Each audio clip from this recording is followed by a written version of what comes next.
Now, wait a minute, Torsten. You mean to tell me that I'm paralyzed? You and I are both quads. We can drive race cars?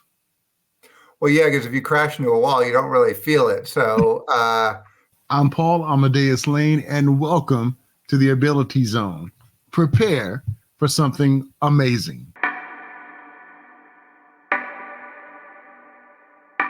Paul Amadeus, yeah, he don't wait for no one.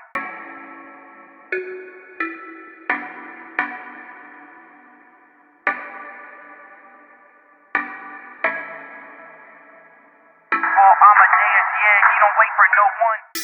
I am so delighted to have you on our show today. We have an amazing guest that's going to be at Abilities Expo in Edison, New Jersey, coming up.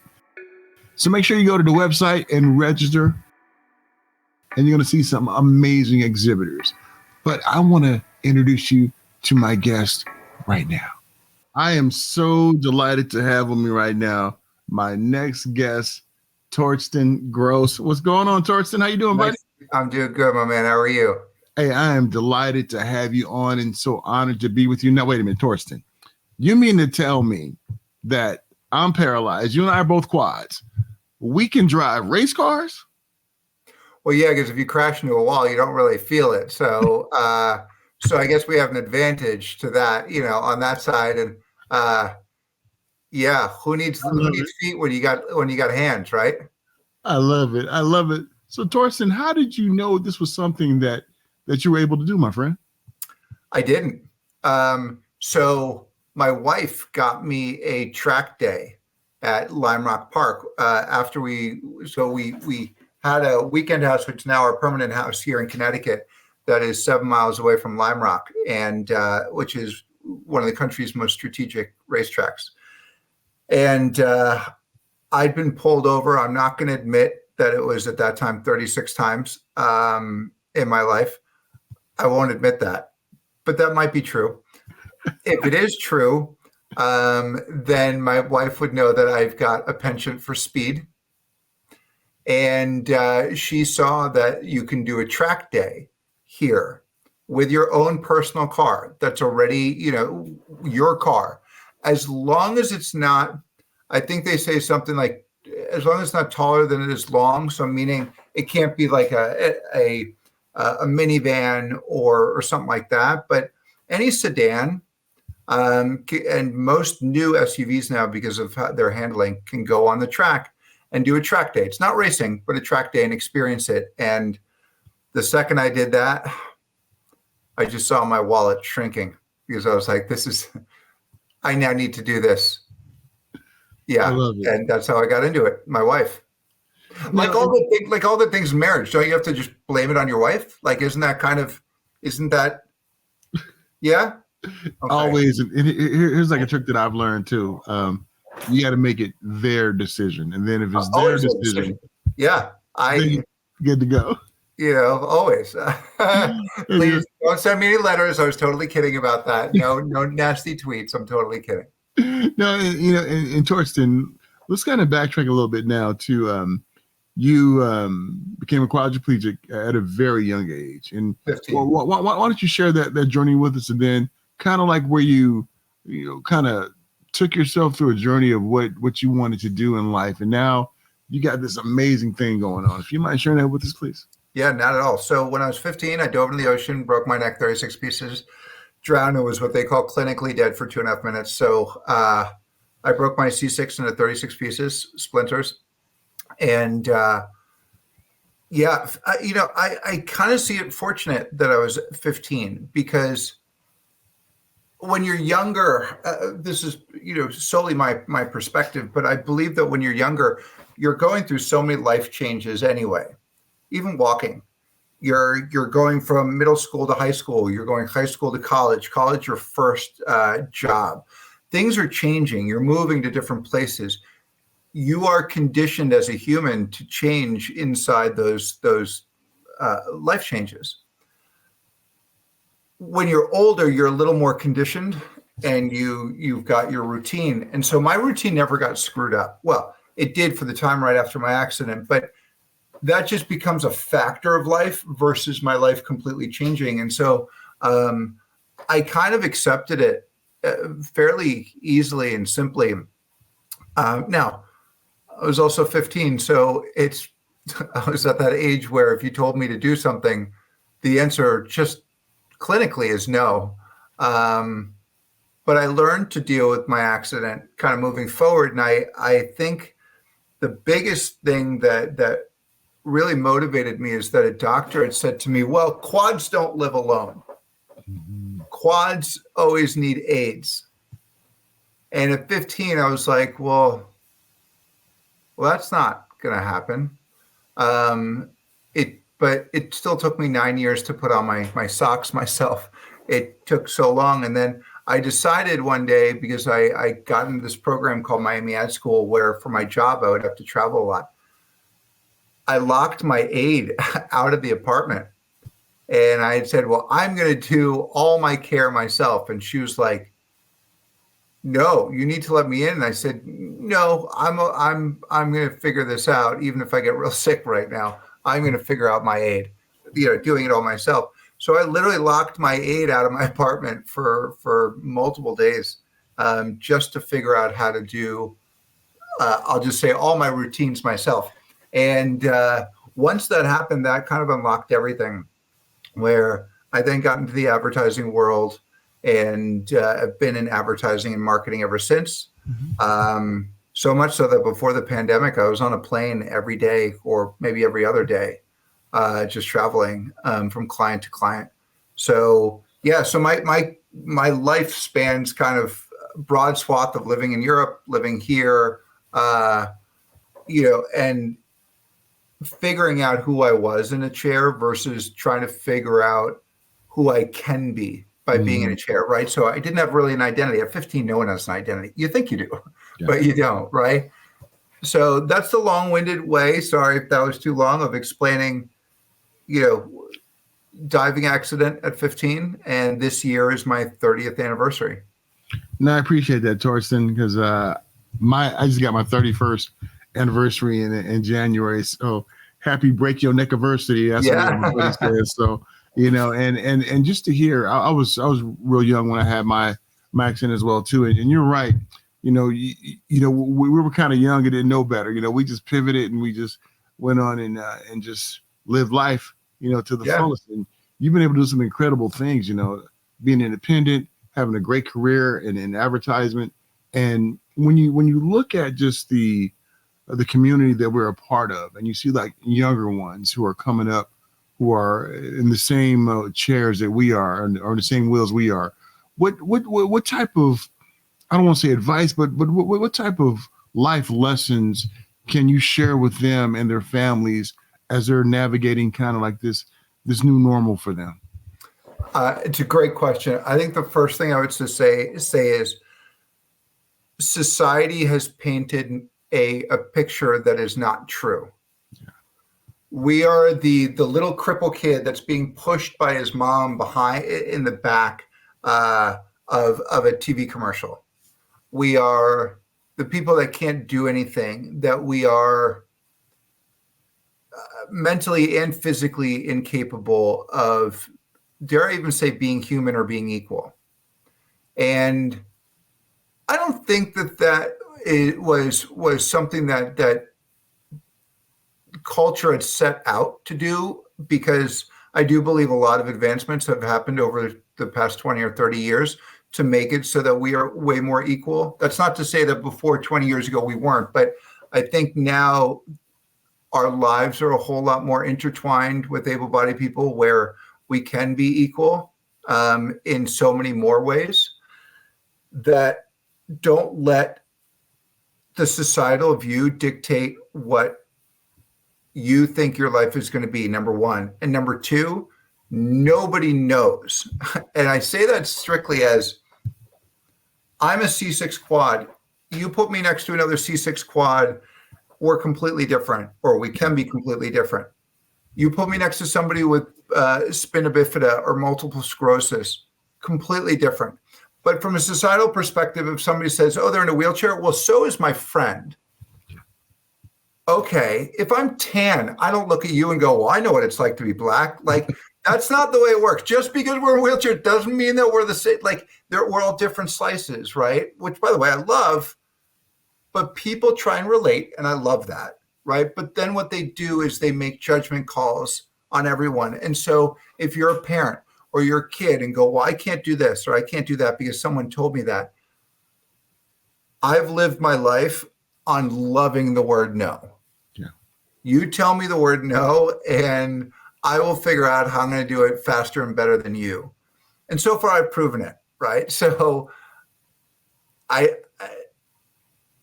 those would be two things. And the last thing I would say is make up your mind before you know how you're going to do something. Mm-hmm. Meaning, if I want to go race a car or do something like that, I guarantee you I can come up with 20 reasons why that's not going to work and why it shouldn't work. That's a problem, because if you're already thinking of the no before you think I actually want to do this, you're not going to try.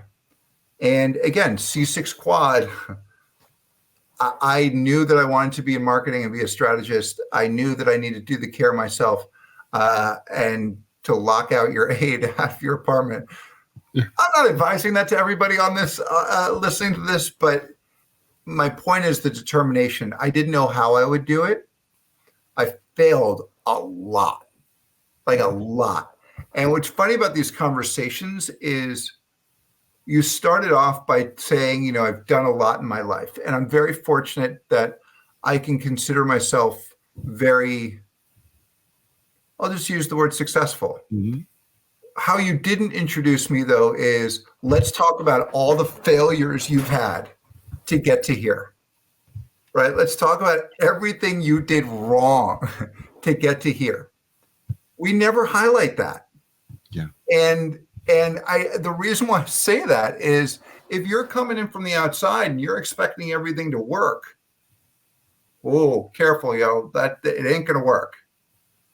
But if you come into it going fail and fail fast, but learn from the failure, that's how you become better. So anyone who's in a chair or landed in a chair, know that the therapists are doing the best that they can, but they're giving you the treatment on average. What does the average person need? You're going to leave there. We all had our first wheelchair that we left the hospital with. That is a clunker. It doesn't fit really well. I think it took 3 iterations for me to get my Tylite to where I want to be. And now I just call Tylite. I'm like, make me another. But it took a long time to get there. And so if you feel like, don't expect a baby to walk at 6 months, right? Same thing right after if you're in a wheelchair. Don't expect to get to where you want to go in 6 months or a year. Give it time, right? But you will get there. And yeah, that would be. Apparently, I just gave them a lot of advice. Apparently, they have to.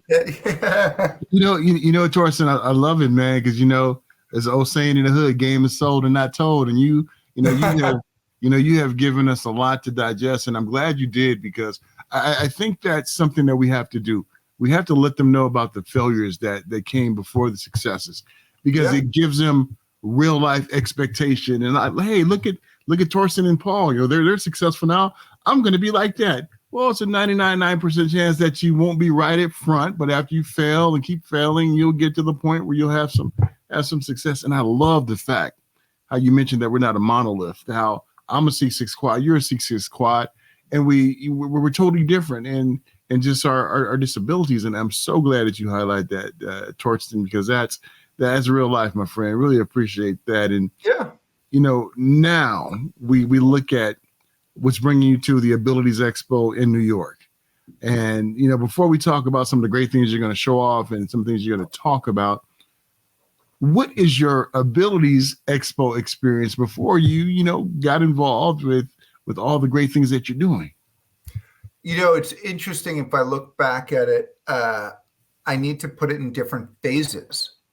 So Abilities Expo is a newbie, Abilities Expo as an intermediate, and now as an advanced. And here's what I mean by that. A newbie, so, I was I was newly in a wheelchair. I forgot what age. And you go there and your eyes are wide open. You're like, oh my God, there's all this stuff here. And it's overwhelming, right? In a good way, how much stuff there is. And you don't know really what's for me, what's not for me. Why is it, you're wide-eyed and bushy-tailed, right? You're just so excited about everything. Mid-tier, right? Intermediate, that's a couple years later, you go in there. And what's funny is I go, well, I know everything about being in a chair. I'm just coming because I have to come. And I kind of click off from the community a little bit. I'm like, I've got it all. I'm good. Now that I'd say advanced, meaning now, but 30 years in a chair, now I'm a little more open-eyed, and I go in and go, wow, a lot of things have changed. And that to me is an interesting way of how I've experienced Abilities Expo, where no matter what part of the journey that I was on, it's been there for me to show me different things that I didn't know was there, whether I was receptive to them or not. And I think that's what's kind of cool about it.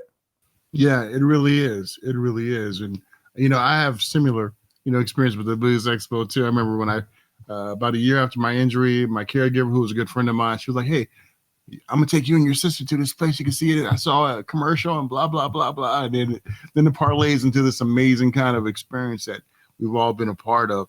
And, when you're there and coming up, what are some of the things you're gonna highlight? You're gonna show off, to really just highlight just this magnificent thing that you're doing right now, and you're getting others involved too. So I'll tell you first what Just Hands is, so that it puts a little more into context. So, to me, race car driving, or even just performance driving, track driving, even before you become a race car driver, is the only thing that makes you equal with able-bodied people. I've done a boatload of sports, but, for skiing, we'll never be equal to able-bodied people or in their division. We'll never do, even though we can do marathons, we'll never do that against able-bodied people. We'll never do any sport, really, against able-bodied people. And that, I don't want to go as far as saying bothered me, but I'd always wanted to compete against my friends and, able-bodied folks. And so, okay, fast forward now to finding track driving. And it was such a fundamental shift for me because on so many other reasons why it was great, forget about the need for speed, it made me equal to able-bodied people. And that is, what a cool moment to experience that. And so I thought, well, this is something I need to share with the world, because there are other people who have shared racing with me, sailing with me, Sail to Prevail or Shake a Leg or whatever. There are so many groups, Achilles, that got me doing hand cycling. I didn't find that for motorsports. And so I put together Just Hands, which is a program that is at this track right here, which is at Lime Rock, Connecticut. But we also have a car at Spa, which is the #1 Formula One track in the world, in Belgium. We have one at Nürburgring in Germany. We have multiple cars coming up here in the US this year where you can go do performance driving. It's not racing. It'll get you into racing, but it is performance driving on a track. Now, what we're doing at the Abilities Expo is we are bringing one of our cars, which is a 981 Porsche Cayman, 2.7 liter, which is, interestingly enough, has two sets of hand controls, left and right hand controls, because I wanted to make sure, because people drive in different styles, right? And so I wanted to make sure that no matter what side you drove on, you felt comfortable. But the car is completely suited for somebody in a chair to drive. And so people can take a look at that car. We can talk to them about signing up. There's certain criteria that you need to meet in order to do it. But I'd say a fair amount of people meet that criteria, and we'll be showing that at the expo. And I will also be giving a workshop. And that workshop is going to be talking about racing, but it is also going to be screening the trailer of my new show. And so we can talk about that at some point too. But that is what is happening at the Expo for Just Hands. All right, let's talk about that new show, bro. No time like the present, right? So I was really excited that I can't tell you the streaming service, but let's say it's a very large streaming service that is not Netflix, that you know, that followed me. The production company followed me around for about a year, and they documented my journey into racing. Everything from racing to crashing my car at 60 miles an hour sideways into a wall and breaking my femur, 3 ribs, and puncturing my lung. Made it all the way to the hospital for that. Yep. They really covered all of it. All of it. And that will be streaming in June, but I will be showing the trailer at the Abilities Expo. And the races that it covers is at Watkins Glen, Virginia International Raceway, Daytona, and the Formula One track, COTA, Circuit of the Americas in Texas. And Torsten, that was the question I was going to ask you. Have you ever had an accident in your vehicle? And yes, you have. And what was that like, Torsten? Being in that type of collision. Very anticlimactic. It bad outcome, breaking my leg, but a crash happens real fast. And I'll actually tell you the story. Interestingly enough, when I crashed, I remember crashing, but then the next thing I remember is being in the ambulance. But what's actually interesting about the whole thing is that I was awake through the whole process. And you never know how you act in one of those horrible situations. Are you a hair on fire type person? Are you, a panicker? Are you, do you shut down? Like, what kind of person are you in those moments? And because of the show, my car was wired up and I was very calm and very exact. And when the crew came to get me, we didn't know that my leg was broken. And so we put me into my ribs hurt for sure, and my lung hurt, but I didn't think it was that bad. I thought it was just a little bit of compression of hitting that hard. But when they put me into the cab of the truck to bring me back to the paddock, I put both my hands down on my thighs. This hand stayed there. This hand went down. And I just looked at the guy. I'm like, we got to go. Like we got to go. And it's scary because you also don't know how your body reacts as a quad. Do you get dysreflexic? Like, do you whatever? Luckily, I didn't get anything. They actually took me to the emergency room and they go, well, normally we would sedate you because this is the most painful bone in your body to break. And I just went, we're good. And so we heard it snap back. So did my wife. And she was standing next to me. And the funniest part about the whole thing, if there is a punchline, I'm 6'5". So when they put me into the ambulance, the door wouldn't close. Oh. When they transported me and they went, we're going to have to slide you up. And I'm like, we're good. I don't feel it. So they put a rod all the way down my femur. And look, that stuff really wasn't the big deal. The big deal to me was the ribs, because everything we do is on rotation on a plane of your upper body, leaning over to pick stuff up. It's all abs, right? Or all rotation of your ribs. Oh, that wasn't fun. But there are two types of race car drivers. There are ones that have crashed and ones that will. There's no middle ground, right? And now I'm one that has, and let's hope it doesn't happen again, but I'm sure it will, because when you do something that you push to the edge, then you are bound to go over it. I do want to say this though, Just Hands. So that's me and training for racing. Just Hands is performance driving. You are on a track, but what I was doing is not what somebody who goes through Just Hands would go through. It is incredibly safe. So I don't want anyone listening to this to think, well, let's go do what Torsten did. And if I break my femur, no big deal. I don't want anyone to think that. So I just want that to be reiterated. Now, I appreciate that.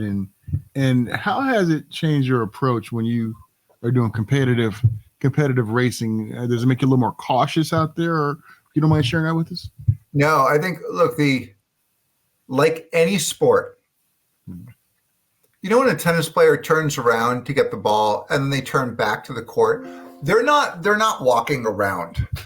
They have a mental moment where they're clearing everything that just happened in the past, even the 5 shots that they missed, and each shot is their first shot.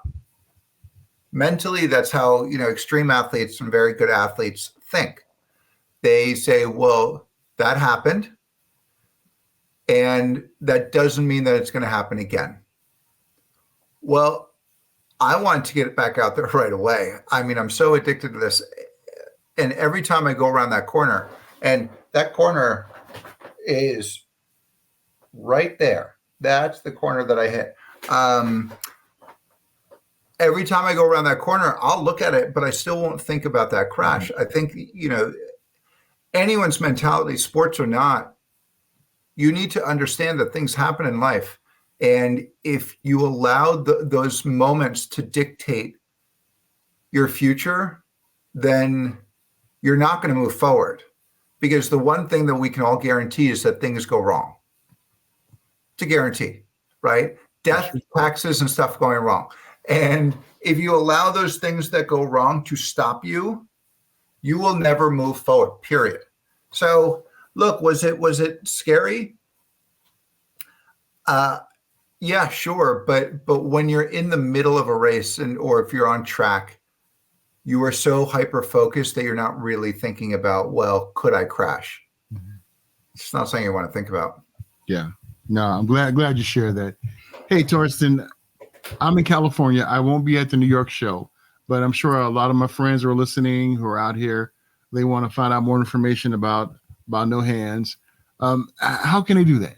Well, Just Hands, not No Hands. No Hands would be funny, because that'd be, sorry. No hands or feet. How are we moving? Just Hands. Just Hands. So go to justhands.org. You know, we have people flying in from actually globally that fly in to do our thing. But more importantly, if you sign up, that helps us understand where people are. We are going to be putting a car out in California. We are going to be putting one in Texas. We are going to be putting one in Florida. So the more we know where people are, we'll bring the cars out there, and we'll set up camp, if you will, to make sure that people can drive. So go to justhands.org and sign up, and yeah, that's how you can get in touch with us. Awesome. Torsten Gross for Just Hands. Before I let you, I wanted to go back to one thing. I knew you and I would hit it off real good, but when you said you're 6'5", I was like, that's why we hit it off, because I'm 6'6". So we quads, 6'6", 6'5". Bro, you're just trying to make me look bad that you're an inch taller, man. Like, that's one of the, you just needed to say it so that'd be like, listen, shorty, check yourself. I'm an inch taller than you. I get it. I would do the same thing. I would do it. Yeah, just a little. But before I let you go, my friend, anything else you'd like to share with the audience, with ones who will be attending the Expo in New York? The floor is yours. No, I think, look, I'm thankful for Abilities Expo to give me the platform to spread this. I think, the more we take advantage of expos like these and really show that there's a need and a want for this, because our community is very scattered without things like Abilities Expo. It's hard to find the latest of the latest. And so I'm thankful for that. I hope that vendors, providers all want to go to this. That's why we bring Just Hands there. And, I hope everybody comes and stops by and says hello. Awesome. Well, Torsten, I'm looking forward to seeing you face to face. Likewise. Hopefully here in California, or if they fly me out there, be a good chance to see you and say hello, and really appreciate what you do. Appreciate just your voice in our community, and keep on doing what you're doing. And once the show drops on a streaming platform, I'm gonna have to have you on my entertainment show that I do. We can talk about that show even more. I would love to. I'd be honored to do that. All right, bro. Stay well and wheels up. Sounds good, man. Take care. A huge shout out to my man, Torsten Gross, doing some big things with just hands. Yeah, I made a mistake in there. I said no hands. He was like a real cool guy about it. We think about hands-free and everything, but yeah. But don't forget, check out Torsten at the Abilities Expo in Edison, New Jersey. Go to our website and register right now. You will not be disappointed. Well, it's time for me to make like a tree and get out of here. But until next time, folks, do me a favor, stay healthy, stay safe. And remember, I love y'all to life and wheels up. Paul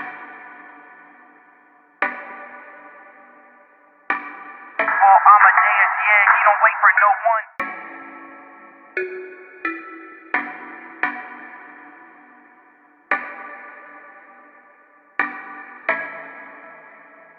Paul Amadeus, yeah, he don't wait for no one. It ain't no stopping when I'm reaching for the top, and I know it ain't no looking back, I'm only looking forward. My goals and my goals don't define who you know, and I'm fine, I'll be fine, I just want you to know. It ain't no stopping when I'm reaching for the top, and I know it ain't no looking back, I'm only looking forward. My goals and my goals don't define who you know, and I'm fine, I'll be fine, I just want you to know. Inspiration, let it guide you and motivate, and we can all move forward and progress just like a motorcade. It ain't no stopping when I'm reaching for the top, and I know it ain't no looking back, I'm only looking forward. My goals and my goals don't define who you know, and I'm fine, I'll be fine, I just want you to know. It ain't no